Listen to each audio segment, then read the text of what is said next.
लिखिए, time and place for performance of promise, time and place for performance of promise, time and place for the performance of promise. चलो सबसे पहले एक बार revise करते हैं, अभी तक परफॉर्मेंस वाले चैप्टर में यूनिट में आपने क्या क्या पढ़ा है। सेक्शन नंबर कौन सा पढ़ा था सबसे पहले? 37। क्या बताया था हमने इसमें? परफॉर्मेंस का मतलब है fulfilment of all the obligation, सारे ऑब्लिगेशंस को फुलफिल करना क्या है? परफॉर्मेंस कहलाता है। सेक्शन 37 कहता है, राइट। हमने कहा कि सर जब 37 की बात करते हैं, हम परफॉर्मेंस की बात करते हैं, तो वहां उसकी डेफिनेशन में ये समझ में आता है कि या तो आप परफॉर्म कर दो या अटेम्प्टेड परफॉर्मेंस हो तो भी हम उसको क्या बोलेंगे? परफॉर्मेंस बोलेंगे, तब भी हम उसको क्या बोलेंगे? परफॉर्म। तो परफॉर्मेंस आपके दो तरह के हो सकते हैं, एक्चुअल परफॉर्मेंस या अटेम्प्टेड परफॉर्मेंस या प्रॉमिस टू परफॉर्म या टेंडर ऑफ परफॉर्मेंस, राइट। हमने कहा लेकिन टेंडर ऑफ परफॉर्मेंस में क्या प्रॉब्लम है ना कि वहां पे 4 कंडीशंस हैं, वो चारों कंडीशंस फुलफिल होनी चाहिए। नंबर 1 सर वो अनकंडीशनल परफॉर्मेंस होना चाहिए, तभी हम कहेंगे कि ये ऑफर्ड टू परफॉर्म है, पहला। दूसरा क्या है? प्रॉपर टाइम एंड प्लेस पे डिलीवर्ड होना चाहिए। तीसरा प्रॉपर आप उसको ना टाइम दोगे टू एग्जामिन, राइट। उसके पास क्या होना चाहिए बेटा? एग्जामिन करने का, एग्जामिन द गुड्स करने का पूरा राइट है उसके पास। और नेक्स्ट क्या देखा था हमने? होलसमनेस की बात होनी चाहिए, तो whole obligation should be fulfilled, right. उसके बाद हमने 37 के बाद हमने कहा 38 39 छोड़ दो, वो सब तो आपको नेक्स्ट वाले चैप्टर में पढ़ने को मिलेगा, नेक्स्ट वाले यूनिट में चैप्टर पढ़ने को मिलेगा। लेकिन 40 41 42 ये किससे डील कर रहा था? Who will perform the contract? Who will perform the contract? यानी कि कॉन्ट्रैक्ट कौन परफॉर्म करेगा? 40 41 42। 40 में हमने देखा सबसे पहले परफॉर्मेंस कौन करेगा? Promiser himself. दूसरा बाय द एजेंट। तीसरा legal representative in case of death. लेकिन अगर हम बात कर रहे हैं कि अगर स्किल से रिलेटेड कोई भी वो है, कॉन्ट्रैक्ट है, तो वहां पे उसकी यहाँ पे परफॉर्मेंस नहीं आएगी बेटा। फिर सर सेक्शन 41 में हमने देखा ये सब तीनों चीजें 40 के अंदर थी। 41 में क्या पढ़ा था आपने? थर्ड पर्सन परफॉर्म कर सकता है, राइट। थर्ड पर्सन किस लेवल तक परफॉर्म कर सकता है इसकी बातचीत हमने की थी एग्जांपल के अंदर। फिर 42 में देखा हम लोगों ने, 42 में देखा जॉइंट प्रॉमिसर। क्या पढ़ा हमने? Joint promiser. हमने कहा ए बी सी तीनों ने मिलकर के डी के साथ प्रॉमिस किया, तो तीनों मिलकर के जॉइंट प्रॉमिसर जो है परफॉर्म करते हैं। किसी एक की डेथ हो जाती है तो लीगल रिप्रेजेंटेटिव आ जाता है। इसी से आगे स्टार्ट होता है बेटा हमारा सेक्शन कौन सा? 42 43 44। क्या पढ़ा हमने? 42 43 44। बोलो क्या पढ़ा हमने? 42 43 44। 37 में क्या पढ़ा? प्रॉमिसर। 40 41 42 में पढ़ा हु विल परफॉर्म। 40 में 3 बातें की, 41 में थर्ड पर्सन की बात करी, 42 में कहा जॉइंट प्रॉमिसर भी परफॉर्म करेगा। हमने कहा जॉइंट प्रॉमिसर और डीप में पढ़ो 42 43 44। कौन सा? 42 43 44। इससे पहले मैंने आपको एक टॉपिक बता दिया था जिसका नाम था सक्सेशन और असाइनमेंट का डिफरेंस क्या होता है, राइट। जब इंसान मर जाता है तो क्या होता है? सक्सेशन। और जिंदे में अगर करे तो क्या बोलते हैं? असाइनमेंट। बट असाइनमेंट पे प्रॉब्लम क्या है कि आप असेट ट्रांसफर करते हो, लायबिलिटी ट्रांसफर नहीं कर सकते। लेकिन जब आप सक्सेशन की बात करते हो तो असेट और लायबिलिटी दोनों ट्रांसफर होती है, लेकिन अप टू द एक्सटेंट जितना असेट ट्रांसफर हो रहा है उतना ही लायबिलिटी ट्रांसफर होती है, राइट। 42 43 44 पे वापस आ जाते हैं। हमने कहा 42 में सबसे पहले जॉइंट प्रॉमिसर की बात करते हैं, डिवोल्यूशन ऑफ जॉइंट प्रॉमिसर। किसकी बात करते हैं? Devolution of joint promiser, right. हमने कहा कि अगर मान लो सिचुएशन ऐसी हो, 43 के अंदर पढ़ा कि जहां पर जो भी पर्सन है, जो क्रेडिटर है, वो चाहे किसी एक जॉइंट प्रॉमिसर को पकड़ेगा और कहेगा सारे पैसे मुझे दे दे। बाकी जो जॉइंट प्रॉमिसर है जिसने पेमेंट करी है वो बाकी के जॉइंट प्रॉमिसर से क्या कर लेगा बेटा? पैसे क्लेम कर लेगा, राइट। फिर आता है हमारे पास क्या? Effect of the release of one of the joint promiser. अगर उसने एक भी जॉइंट प्रॉमिसर को रिलीज किया तो वो भैया वो बाकी के किसी भी जॉइंट प्रॉमिसर या बाकी के सारे जॉइंट प्रॉमिसर से पैसे ले सकता है, राइट। और जो रिलीज हुआ है इसका मतलब वो नहीं है कि वो बाकी के जॉइंट प्रॉमिसर के लिए उसकी लायबिलिटी नहीं है, उसकी लायबिलिटी बनती है, राइट। सो 43 और 44 रिपीटेशन है एक तरह से, राइट। एक ही बात को दो बार लिखा गया है, दो बार बताया गया है, कुछ अलग नहीं है, कुछ नया नहीं है, राइट। नेक्स्ट अब हम आते हैं sir time and place of the performance of promise. लिखिएगा 44 के बाद 45 आपको यहां नहीं पढ़ना है, राइट। सीधे आओगे 46 47 48 49 50। यहां हम लोग बात करेंगे 46 से लेकर के 50 तक, 46 से लेकर के 50 तक।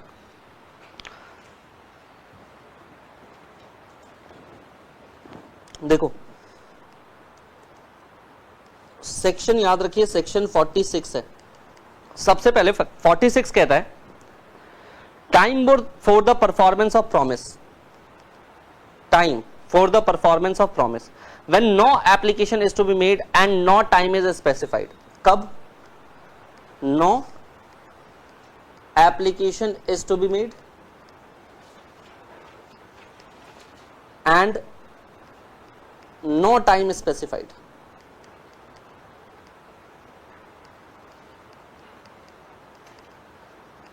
No application is to be made and no time specified.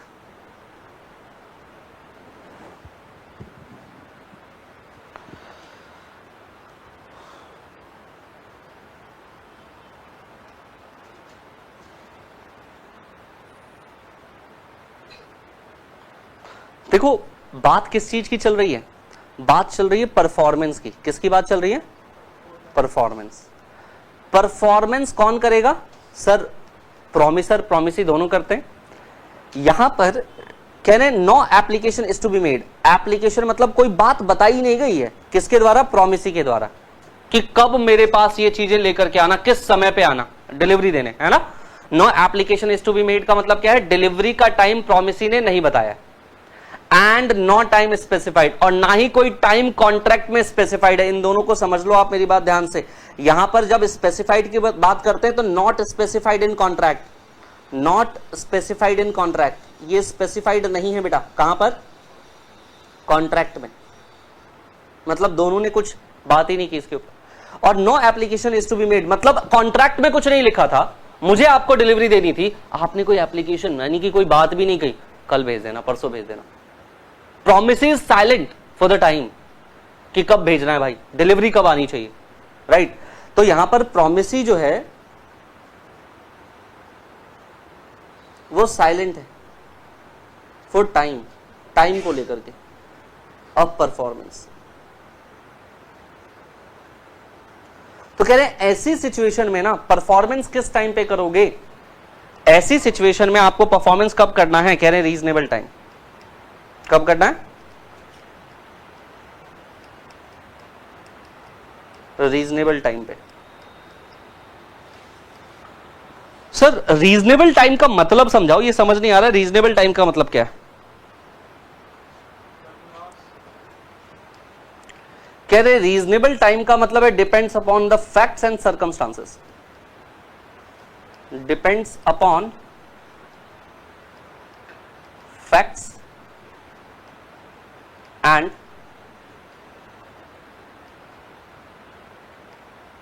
Circumstances.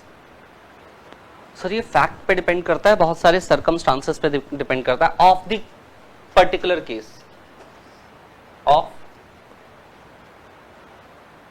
Particular case. तो मतलब केस टू केस बेसिस पे अगर हम ये कहना चाह रहे हैं कि केस टू केस बेसिस पे रीजनेबल टाइम क्या हो सकता है? डिफरेंट हो सकता है। अच्छा एक बात बताओ, आपने कभी दोपहर में दूध वाली गाड़ी को आते हुए देखा है? दूध जो मदर डेयरी पे ट्रांसफर होता है वो कभी दोपहर में आती है क्या? नहीं आती। तो उसके लिए रीजनेबल टाइम क्या होगा? अगर वहां पर डेयरी के खुलने का टाइम है 5 बजे, तो उससे पहले आएगा 4 बजे, 3 बजे, 2 बजे, एज द केस में भी। ये सुन लो। बट अगर मैं कहूं कि प्रॉपर्टी का कोई मामला है, तो भाई प्रॉपर्टी के केस में मैक्सिमम 3 महीना यही चलता है ना, कि आपने टोकन मनी दिया और उसके बाद पेमेंट वगैरह करने के लिए कब आते हो? 3 महीने के अंदर, है ना। 3 महीने के बाद फिर वो कहते टोकन मनी लैप्स हो गया आपका। स्टैंडर्ड परफॉर्मेंस का तरीका तो यही चलता है। तुमने फीस पे की, कितने दिन पढ़ सकते हो? अगले 3 महीने के अंदर अंदर, अगले 4 महीने के अंदर अंदर पढ़ सकते हो। जनरली ऐसा ही होता है। तो ये डिपेंड करता है भाई इंडस्ट्री टू इंडस्ट्री बेसिस पे, कि इंडस्ट्री में कैसा चल रहा है, राइट। तो हम ना सीधे सीधे कह रहे हैं ये सर्कमस्टांसेस के ऊपर, ये फैक्ट्स के ऊपर डिपेंड करता है। कभी भी रीजनेबल टाइम हर इंडस्ट्री में एक नहीं हो सकता। अलग अलग इंडस्ट्रीज में रीजनेबल टाइम क्या होंगे बेटा? अलग अलग होंगे, राइट। आप मान लो आपने आज फीस पेमेंट कर दी और आज से मान लेते हैं ऐसा 5वां बैच जो है उसमें आप आ रहे हो क्लास लेने के लिए, क्या आप ले सकते हो? तो लैप्स हो गया आपका। Getting this? तो कहने का मतलब है रीजनेबल टाइम का मतलब ये समझिए। अब ऐसी सिचुएशन होती है जहां पर हम लोग कहते हैं, अगर मैंने आपको बताया कि लाइक दूध के केस के अंदर, तो भाई रीजनेबल टाइम क्या होगा? मॉर्निंग का टाइम होता है ना। जैसे अगर मैंने आपको बताया कि अगर लेट्स से बात कर लेते हैं प्रॉपर्टी का केस, तो प्रॉपर्टी के केस में रीजनेबल टाइम 3 महीना माना जाता है। आप होने को वो 4 और 6 महीने भी हो सकता है, लेकिन वो डिपेंड करता है आपने पर्टिकुलरली कॉन्ट्रैक्ट में लिख दिया हो। जब कॉन्ट्रैक्ट में कुछ लिखा ही नहीं है तो क्या बोल रहे हैं बेटा, तो कह रहे हैं भैया हम रीजनेबल टाइम मानेंगे इंडस्ट्री बेसिस पे, हम केस टू केस बेसिस पे फैक्ट और सर्कमस्टांसेस को देख करके रीजनेबल टाइम मानेंगे। ठीक है, जनरली ऐसे केसेस के अंदर ना टाइम एक्सटेंशन मिल सकता है। क्यों? जैसे मान लीजिए मुझे प्रॉपर्टी परचेज करनी थी, मुझे नहीं किसी को भी, उसका एक्सीडेंट हो गया, 3 महीने बाद वो पहुंच नहीं पाया, 6 महीने बाद पहुंचा है, तो क्या टाइम एक्सटेंड करेगी गवर्नमेंट या नहीं करेगी? Government in the sense sorry law करेगा या नहीं करेगा? करेगा। क्यों? क्योंकि उसके पास रीजनेबल कोर्स ऑफ एक्शन है ना।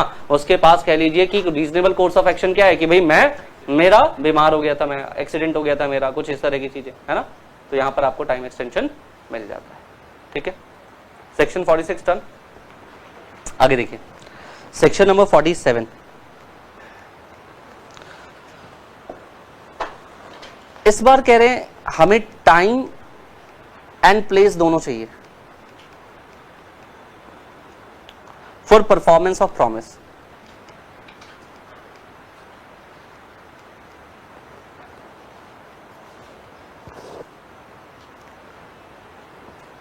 बट यहां ध्यान से देखना, ये कह रहे हैं time is specified,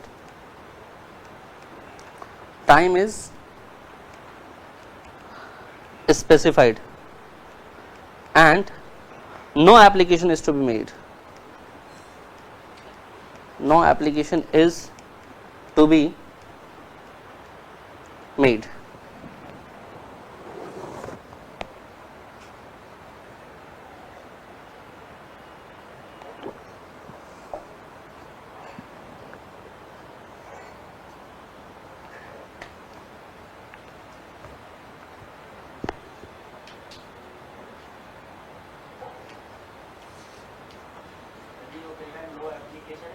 is to be made।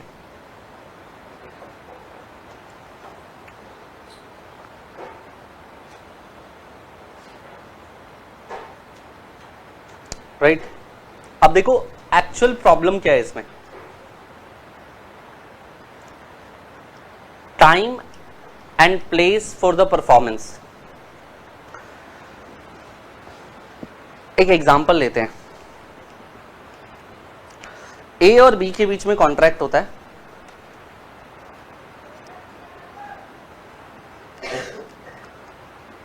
For delivery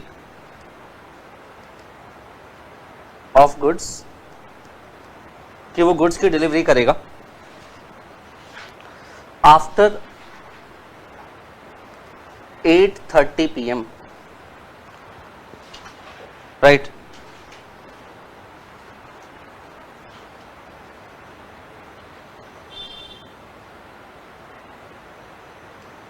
but ये ना ऐसे कॉन्ट्रैक्ट हटा लेना ऊपर से, डिलीवरी ऑफ गुड हो रहा है आफ्टर 8:30 PM। राइट, बट ये बताओ मुझे कि क्या ये बिजनेस आवर्स हैं, क्या जनरल बिजनेस आवर्स हैं क्या? हाँ जी, ये जनरल बिजनेस आवर्स नहीं है। क्या मिस्टर बी यहां पर रिफ्यूज कर सकता है? Mister B can refuse to take delivery, yes or no? देखो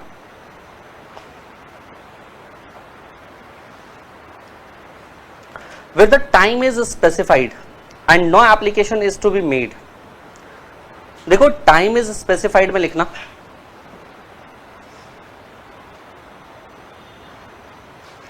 प्रॉमिस जो है ना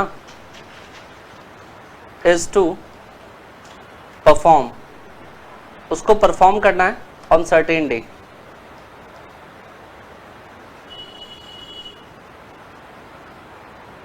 सर्टेन डे की बात कर लेते हैं, तो मान लीजिए कोई ऐसी 10 तारीख 10th of October, right, certain day को प्रॉमिस को परफॉर्म करना था, number 1। Number 2,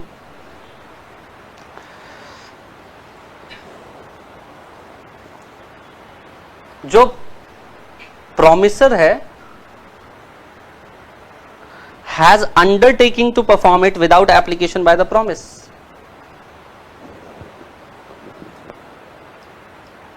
undertaken to perform without application of promissory। कुछ समझ में आ रहा है क्या हुआ है? सर जब time is specified, what is time over here? Time का मतलब है यहां पे सर्टेन डे। क्या बताया है आपने? Certain day. The promisor has undertaking to perform without application by the promisee. Sir application promisee ने नहीं दिया, मतलब एप्लीकेशन मतलब इसने कुछ टाइम एग्जैक्ट बताया नहीं है। प्रोमिसी ने ये बताया नहीं कि आप 10 तारीख को कितने बजे परफॉर्मेंस दोगे, और साथ के साथ नो प्लेस मेंशन्ड, कोई प्लेस भी मेंशन नहीं है, कोई प्लेस मेंशन्ड नहीं है। तो अब आप क्या करोगे? किस प्लेस पर और कितने बजे आप ये डिलीवरी दोगे? किस प्लेस पर कितने बजे डिलीवरी दोगे?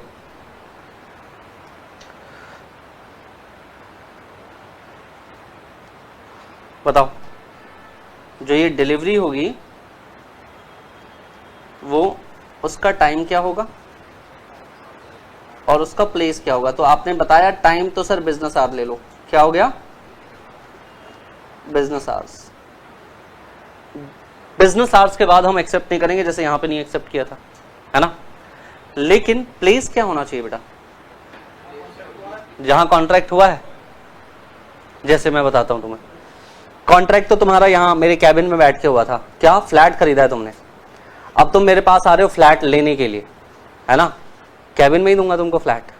हाँ हाँ, उठा के लाऊंगा और तुमको कैबिन में ऐसे डिलीवर करूंगा। यार तुम्हारा फ्लैट है, ये लो 50 करोड़। ऐसे कैसे?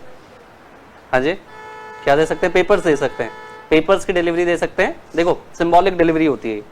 डिलीवरी आप पढ़ोगे, डिलीवरी भी बहुत तरह के होते हैं। जैसे फॉर एग्जांपल आप देखते हो जनरली आप कार या बाइक परचेज करने जाते हो तो एक बड़ी सी आपको क्या करते हैं, वो चाबी के साथ फोटो खिंचवा देते हैं, है ना। That is what symbolic delivery. वो सिंबॉलिक डिलीवरी है। एक्चुअल डिलीवरी तो वो कार देंगे तभी बात बनेगी। तो वो तो सिंबॉलिक डिलीवरी है कि मैंने आपको चाबियों का गुच्छा दे दिया, जी ये देखो ये सारी चाबियां हैं आपके घर की। तो वो क्या है? सिंबॉलिक डिलीवरी है। बट एक्चुअल डिलीवरी वही हो गया। हो सकता है, बिल्कुल पॉसिबल है। कुछ चीजों में सिंबॉलिक डिलीवरी भी एक्चुअल डिलीवरी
बेटा ऑनलाइन में आपको अब वॉइस आ रही है क्या?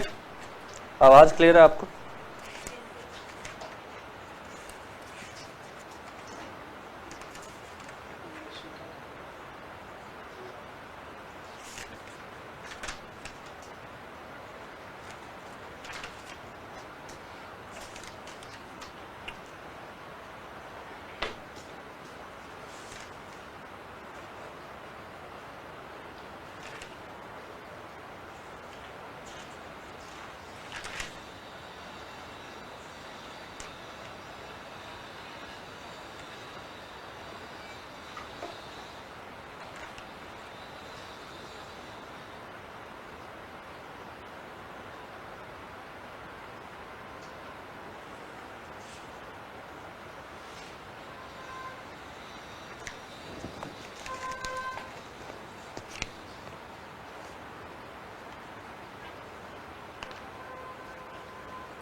डन। चलिए नेक्स्ट लिखिए 49। 49 में लिखिएगा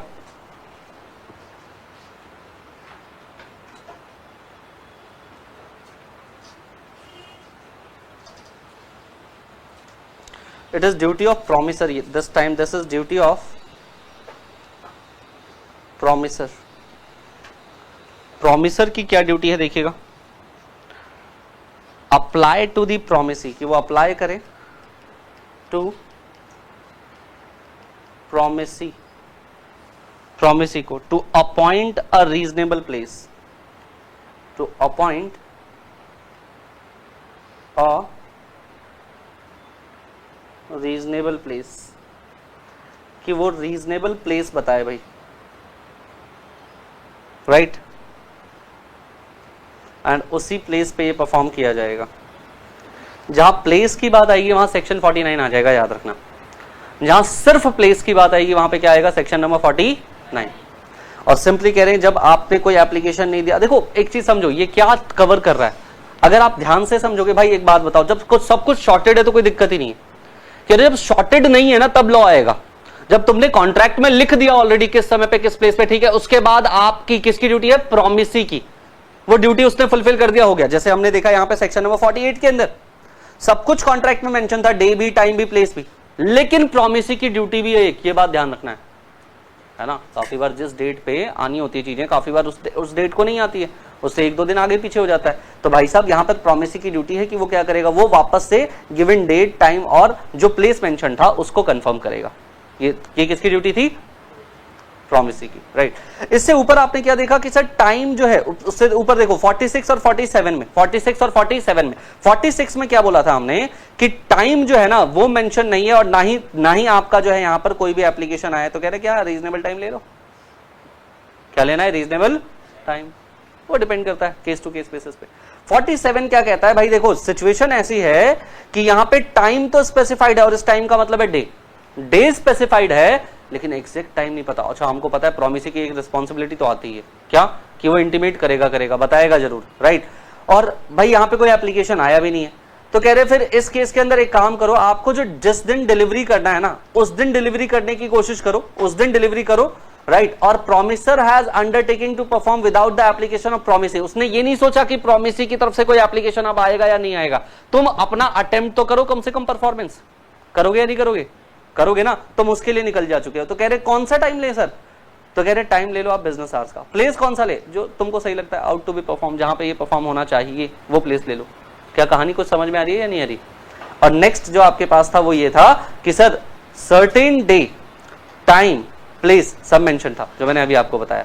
तो यहाँ पे प्रोमिसी की एक ड्यूटी है, यहाँ पर प्रोमिसी की ड्यूटी नहीं थी क्या, थी, लेकिन प्रोमिसर ने कहा उसकी ड्यूटी के चक्कर में मैं क्यों बैठा रहा हूं, अगर वो अपना परफॉर्मेंस नहीं दे रहा तो मैं सॉरी वो अगर परफॉर्मेंस के लिए नहीं कह रहा तो कॉन्ट्रैक्ट में कुछ चीजें मेंशन है, मैं उसके हिसाब से परफॉर्मेंस करने जाता हूं, दैट्स इट, खत्म।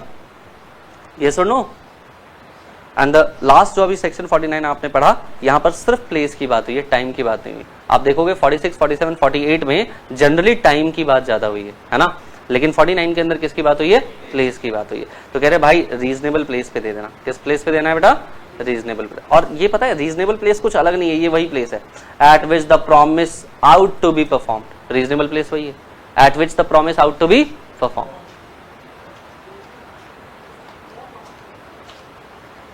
At which the promise out, तुम्हें ना बस ये डिफरेंशिएट करना पड़ेगा, इसमें क्या हुआ था, इसमें क्या हुआ था, इसमें क्या हुआ था, क्योंकि अगर इन्होंने सीधे से ऐसे पूछ लिया टाइम एंड प्लेस के लिए लॉ एक्सप्लेन कीजिए, तब तो जिंदगी आसान हो जाएगी, 46, 47, 48, 49 एक्सप्लेन करना, 50 एक्सप्लेन करना। बट अगर उन्होंने स्पेसिफिकली पूछ लिया कोई केस स्टडी दे करके, तो तुमको पता करना पड़ेगा ये कहां पे कौन से सेक्शन में लाई कर रहा है। समझ पा रहे हैं आप? कोशिश करेंगे कि याद हो जाए आपको क्लास के अंदर। At which the promise out to be performed. And the last is very simple, section number 50 लिख लीजिए।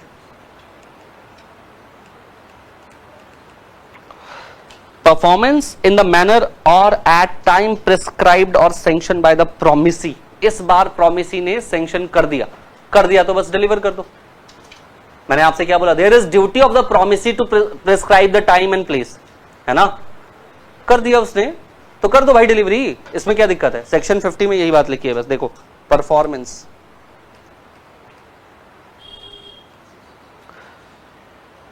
इन मैनर और एट टाइम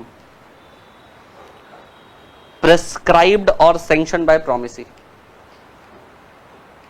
प्रिस्क्राइब्ड और sanctioned by promisee।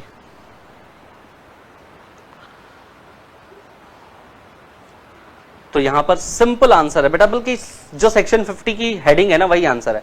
Performance in manner, उसी मैनर में परफॉर्मेंस करो, उसी समय पे परफॉर्मेंस करो जिस तरह से सैंक्शन किया है किसने? प्रोमिसी ने। जिस तरह से प्रिस्क्राइब किया है किसने? प्रोमिसी ने। इसमें तो कुछ लिखने की जरूरत ही नहीं है ना? सिंपल है सेक्शन 50 तो।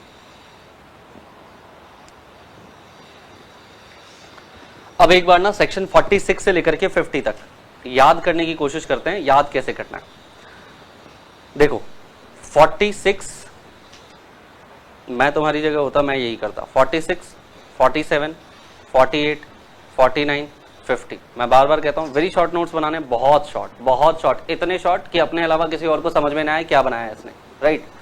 50 में क्या बताया बताओ? कि यहां पर परफॉर्मेंस उसी मैनर में होगा जो कि प्रिस्क्राइब किया है किसने? प्रोमिसी। तो मैं तो लिखूंगा performance in manner prescribed bye promisee, right? और जब मैनर की बात करूंगा तो मैं यहां पे चुपके से लिख दूंगा time and place, right? Time and place, यही तो दो बात है परफॉर्मेंस करते हुए, है ना? तो 50 का तो हो गया खत्म। लेकिन सेक्शन 49, 48, 47, 46 फिर मुझे आसान लगता है। इसमें तो कोई बात ही नहीं हुई थी। यहां पर क्या बात हुई थी? दो बातें हुई थी, पहले तो याद करो। एक तो क्या बोला था उन्होंने? हाँ जी, ना टाइम स्पेसिफाइड है और ना एप्लीकेशन मेड है। तो मैं क्या लिखूंगा पता है? टाइम स्पेसिफाइड नहीं है, नो एप्लीकेशन मेड। और मुझे ये ध्यान है, मुझे ये पता है एप्लीकेशन कौन लगाता है? प्रोमिसी। एप्लीकेशन यानी बोलता कौन है परफॉर्मेंस के लिए? प्रोमिसी। No application made. तो कह रहे भाई टाइम नहीं पता ना, कौन सा टाइम था? Reasonable time. क्या था? Reasonable time. बताओ, दो सेक्शन में कोई दिक्कत नहीं है 46 और 50 के अंदर। बच क्या गया? 47, 48 और 49। बताओ 47, 48, 49। 49 किस पे बात कर रहा है? प्लेस पे। पर्टिकुलरली 49 किस पे बात कर रहा था? प्लेस पे। तो इसने क्या बोला था 49 के अंदर, अगर याद हो तुम्हें तो? No place specified. कोई प्लेस स्पेसिफाइड नहीं है। 49 देखो क्या लिखा है? For the place of the performance of the promise where no application is to made and no place fixed. कह रहे हैं सर नो प्लेस, तो मैं सीधा लिखूंगा प्लेस स्पेसिफाइड नहीं है। और एप्लीकेशन तो ऑब्वियसली मेड नहीं है ना, अगर होता तो कहानी क्या थी? फिर एप्लीकेशन भी नहीं है। तो बोला क्या, कौन से प्लेस पे करना था? यहां पे reasonable place, reasonable time, reasonable place. क्या 46 और 49 एक जैसे दिख रहे हैं? यहां रीजनेबल टाइम है, यहां रीजनेबल प्लेस है। बोलो समझ में आ रही बात? Reasonable time, reasonable place. जब आप ना ऐसे पढ़ते हो ना, और बहुत पढ़ लिया 46 से 50, अरे एक बार सम तो करो, कुछ नहीं है इसमें। रीजनेबल प्लेस क्या है? Reasonable play. बताओ क्या अलग है 46 49? मैं कहूंगा रीजनेबल, अब कैसे याद करूंगा? 46 में रीजनेबल टाइम दिया है, 49 में रीजनेबल प्लेस दिया। ऊपर की कहानी बिल्कुल सेम है, टाइम स्पेसिफाइड नहीं है, प्लेस स्पेसिफाइड नहीं है, एप्लीकेशन नहीं लगाया, एप्लीकेशन नहीं लगाया। बताओ क्या अलग है कुछ? 46 49 50 याद करने की जरूरत है क्या? 46 49 50 याद हो गया। सवाल उठता है 47 40 तो मुश्किल है सर, ये और आसान है 47 48। बताओ कैसे, क्या है 46 47 के अंदर? तुम लगाओ अपना दिमाग, शॉर्ट नोट्स बनाने हैं ऐसे, तुम लगाओ अपना दिमाग, मुझे बताओ 47 48 में क्या ऐसी कॉमन चीजें हैं जो लिख करके कहानी खत्म हो जाती है? बताओ, एक बार पढ़ लो अपनी नोटबुक से, ये आना चाहिए आप लोगों को।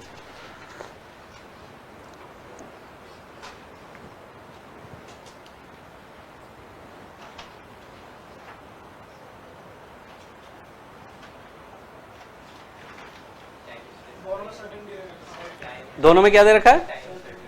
सर्टेन डे स्पेसिफाइड है, सर्टेन डे स्पेसिफाइड है, बट आगे देख लो।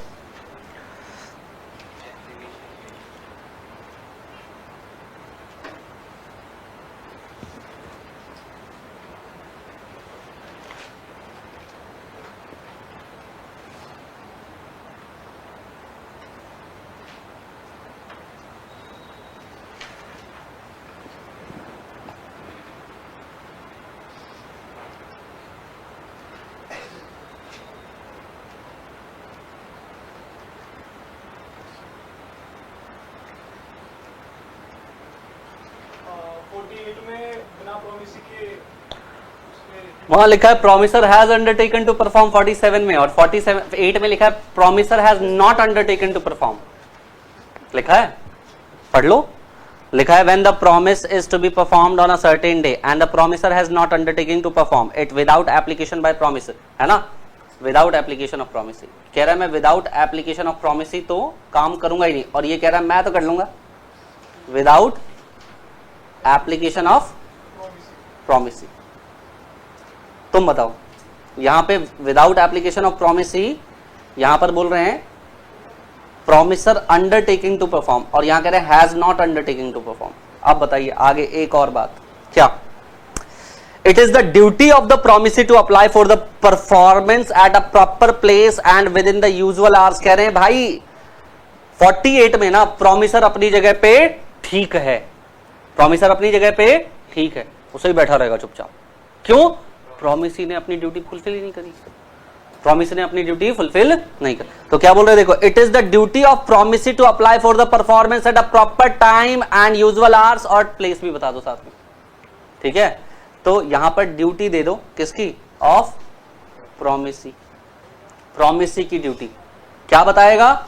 टाइम बताएगा, प्लेस बताएगा, आवर्स बताएगा, ठीक है जी? बट यहां 47 में क्या बोला? देखो, अब तो तुम क्योंकि निकल चुके हो ना, तो दो बातें ध्यान रखना। निकलना कब है? टाइम कौन सा होना चाहिए? रीजनेबल बिजनेस आवर्स, है ना? Business hours. और प्लेस कौन सा होना चाहिए? Out to perform, out to. बताओ मुश्किल है क्या? एक कंपैरेटिव स्टडी करनी होती है बस। कंपैरेटिवली अगर आप चीजें पढ़ना स्टार्ट कर दोगे, it will make it very easy. कुछ नहीं है, याद करना है। 46 में क्या था बोलो? टाइम गिवन नहीं है, एप्लीकेशन नहीं आया, क्या बोले? Reasonable time. 50 में क्या था? 49 में, सॉरी 46 का ठीक उल्टा क्या था? 49 क्या था? प्लेस गिवन नहीं है, एप्लीकेशन नहीं आया, रीजनेबल प्लेस। 50 में क्या था? 50 में क्या था? परफॉर्मेंस जो है इन the manner prescribe bye the promisee. मतलब ड्यूटी थी, ये किसकी ड्यूटी थी? ऑफ प्रोमिसी, प्रोमिसी की। और इसी से रिलेटेड नहीं दिखता तुमको कहीं ना कहीं 48 भी है भाई, उसकी ड्यूटी लगा दे प्रोमिसी की, राइट? और 47 में क्या? अच्छा ड्यूटी नहीं की प्रोमिसी ने, तो इसका क्या मतलब है? मेरे पास सेक्शन 37 क्या राइट देता है कि या तो मैं परफॉर्म करूं और या तो अटेम्प्टेड परफॉर्मेंस करूं। करके देखता हूं ना अटेम्प्टेड परफॉर्मेंस, मैं तो रिलीज हो जाऊंगा। हो सकता है या नहीं हो सकता? कह रहे कहां करेगा? बोले बिजनेस आवर्स में करूंगा और जहां पे प्लेस होना चाहिए वहां पे करूंगा, खत्म। कितना लॉजिकल है, यस और नो? लेकिन जब आप पढ़ रहे थे आपको क्या लग रहा था? याद नहीं हो पाएगा, पता नहीं क्या लिखवा रहे हैं, ना? लग रहा था ना ऐसा? हाँ लग रहा था, मुझे पता है तुम बच्चों का। चलो